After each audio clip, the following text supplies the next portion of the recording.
presence of the children of God and God Himself around us. Okay?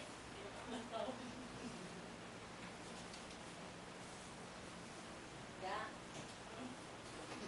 I make you feel not good for the past days. Tinapit na kita mo. Sige pa nakang awayon.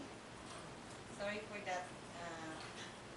Murag sa ako, murag part na po sa akong binubinuang, pero well, I will consider yourself and sometimes you hurt. Ayaw balong na ba yan ka? I'm very sorry. I have told you before. I want to You tell you need once to more. respond. You don't need to respond. So Sorry. you just to say it. So you just listen. It is an individual confession. Na po para na siya sa tanan.